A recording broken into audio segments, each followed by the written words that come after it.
So called প্রত্যেক ছাত্রছাত্রীরা অধীর আগ্রহে বসেছিলে যে স্যার আমাদের ইম্পর্টেন্ট ভিডিওগুলো দিন প্লিজ, আমাদের প্রত্যেকটা টপিক অনুযায়ী আলোচনা করুন। আজকে চলে এসেছি তোমাদের প্রত্যেকটা টপিক অনুযায়ী আলোচনা করতে, ঠিকই শুনেছ।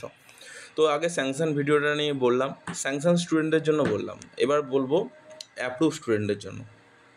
তাদের অ্যাকচুয়ালি কী কী প্রবলেম ফেস করতে হতে পারে ব্যাঙ্ক অ্যাকাউন্টে টাকা পাওয়ার আগে মুহূর্ত পর্যন্ত। তো কেউ স্কিপ করবে না, ঠিক আছে ভিডিওটা, কারণ তোমাদের প্রত্যেকটা স্টেপই তোমাদের জন্য খুবই ইম্পর্ট্যান্ট, ঠিক আছে। তো তোমাদের এরকম কেসটা হতে পারে যে ধরো তোমাদের দেখা গেছে যে স্যাংশন হয়ে আছে, তো স্যাংশন থেকে কখনো কখনো অ্যাপ্রুভও হয়ে যেতে পারে, আবার কখনো সাবমিটেডও দেখাতে পারে।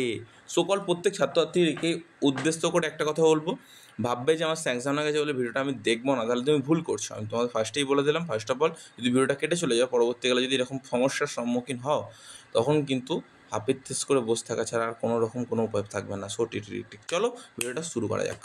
প্রথমে বলে রাখতে চাই, দেখো স্বামী বিবেকানন্দ পোর্টালের ক্ষেত্রে তোমরা সকলেই জানো যে একটা নতুন করে একটা জায়গা দিয়ে দিচ্ছে, সেটা যাদের অ্যাপ্লিকেশান রিজেক্ট হয়েছিল তারা নতুন করে অ্যাপ্লিকেশান করতে পারছে।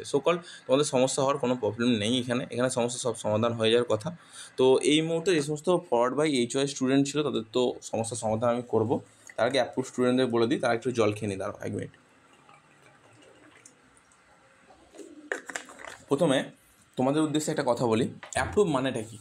তুমি অ্যাপ্লিকেশান সাবমিট করলে, ইনস্টিটিউট থেকে ফরওয়ার্ড করে দিল, এবং ফরওয়ার্ড করা সেই অ্যাপ্লিকেশানটা যখন তোমার SBMSM পোর্টাল অর্থাৎ বিকাশ ভবনের কাছে পৌঁছালো, নোডাল অফিসার ভালোভাবে চেক করলো, চেক করার প্রত্যেকটা ডকুমেন্ট ঠিকঠাক আছে এবং প্রত্যেকটা জিনিস যখন ঠিকঠাক আছে বলে ঠিকঠাক ডিক্লারেশান দিল, অ্যান্ড দেন সেটা অ্যাপ্রুভ করলো, মানে তোমাদের ব্যাঙ্ক অ্যাকাউন্টে টাকা পাওয়ার একটা স্টেপ এগিয়ে দিল, ঠিক আছে।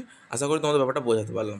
তো এই জায়গায় এসে কী কী প্রবলেম হতে পারে? প্রথম প্রবলেম দেখো, সার্ভার প্রবলেম, মারাত্মক প্রবলেম। সার্ভার প্রবলেম বলতে কি, যখন তুমি অ্যাপ্লিকেশানটা লগ ইন করেছিলে, আগের জায়গায় তুমি দেখেছিলে যে তোমার অ্যাপ্লিকেশান ইনস্টিটিউট থেকে ফরওয়ার্ড করে দিয়েছে, ঠিক আছে। তারপর তোমার কাছে একটা মেসেজ, তুমি অলরেডি স্ট্যাটাসে চেক করলে, সেখানে ফরওয়ার্ড বাই HY, পরে ট্যাপ অ্যাপ্লিকেশানে ক্লিক করে তুমি দেখছো অ্যাপ্রুভ দেখাচ্ছে, বাট যখন তুমি স্ট্যাটাস বারে এসে দেখছো তখন দেখাচ্ছে সাবমিটেড।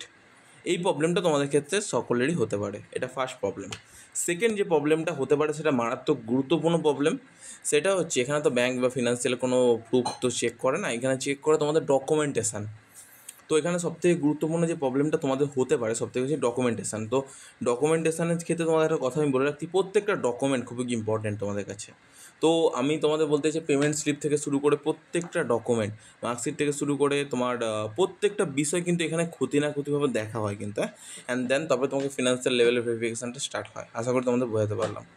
তো প্রত্যেকটা ডকুমেন্ট যখন সুন্দরভাবে চেক আপ হয়, তখন কিন্তু একটা জিনিস মাথায় রাখা হয় যে তোমারই অ্যাকচুয়ালি এই ডকুমেন্টগুলো তোমারই কিনা, তুমি স্ক্যান করে ঠিকঠাক মতো করে আপলোড করেছো কিনা, প্রত্যেকটা বিষয় কিন্তু মাথায় রেখে তবে কিন্তু তোমাকে অ্যাপ্রুভ করা হয়। তো এই জায়গাগুলোতে যদি কোনো কারণে ভুল হয়ে থাকো, যেমন নামের বানান, বাবার নামের বানান ভুল, বা আরও অনেক কিছু ভুল, আধার কার্ডের যে ডকুমেন্টের কোনো কারণে কোনো জায়গায় যে ভুল হয়ে থাকে, বা আধার কার্ডের সাথে তোমার ব্যাংকের লিঙ্ক, এখানে কিন্তু অতটা ম্যান্ডেটরি বিষয় হয় না, কিন্তু তোমার এই কোনো ধরনের কোনো কিছু ভুল, তোমার নামের বানান, বাবার নামের বানান থেকে শুরু করে প্রত্যেকটা জায়গায় কোনো একটা ছোট্টখাট্টো ভুল হোক, যেমনই হোক, সেটা যদি ভুলের পর্যায়ে পড়ে তো এই জায়গা থেকে রিজেক্ট করে দেয়।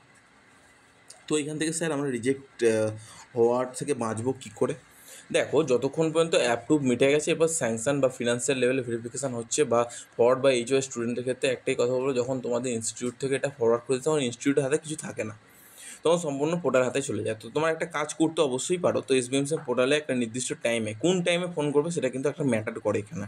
আমি বলতে চাইছি, তোমার যখন যদি 10টার সময় যদি ফোন করতে পারো তো খুবই ভালো হয়, একদম পাক্কা 10টা থেকে 10টা 5, এর বাইরে ফোন করলে তোমার ধরবে কি ধরবে না আমি বলতে পারছি না, কিন্তু 10 থেকে 10টা 5 একদম পুরো হেল্পলাইন নাম্বার চালু হচ্ছে, ওই সময়টা যদি তুমি ফোন করতে পারো তো তোমাদের অ্যাপ্লিকেশান অবশ্যই, মানে তারা ফোন রিসিভ করবে, আশা করি তোমাদের ডাউটটা ক্লিয়ার করবে। তো এই বিষয়গুলো তোমাদের কিন্তু কোনো কারণে প্রবলেম হবে, তো এই প্রবলেম থেকে সমাধান হচ্ছে উপায় একটাই, যদি কোনো কারণে কোনো কিছু ভুল তুমি দেখতে পাও, তো তখন তুমি একটাই কাজ করবে, যে এর হেল্পলাইন নাম্বার ফোন করবে এবং বলবে স্যার প্লিজ আমাদের এই প্রোফাইলটা খুলুন, আর আমি প্রোফাইলটা খুলে দেওয়ার মাত্রই তুমি তোমার অ্যাপ্লিকেশানটা সব ঠিকঠাক করে ফেলবে, তো সব ঠিকঠাকই হয়ে যাবে, কোনো প্রবলেম হওয়ার কিছু হবে না।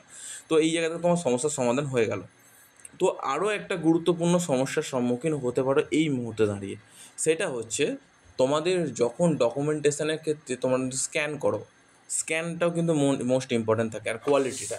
আমাদের হচ্ছে তোমার মার্কশিট আপলোডের ক্ষেত্রে ব্যাপারটা ভালোভাবে বুঝে নাও।